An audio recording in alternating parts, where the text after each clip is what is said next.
Бұл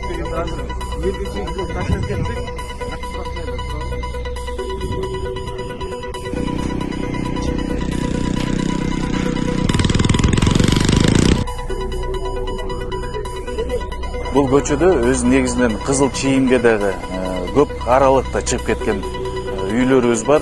Ошол себептен бул бир эле тротуар эмес, келечки жылда ушул көчөгө сквер да курганга пландаштырып жатабыз.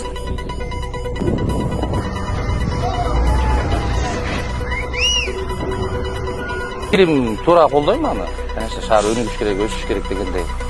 Ана мен өзүм чын эле чыккан бул мамлекеттик башында эле бул мамлекеттик деген билем мен.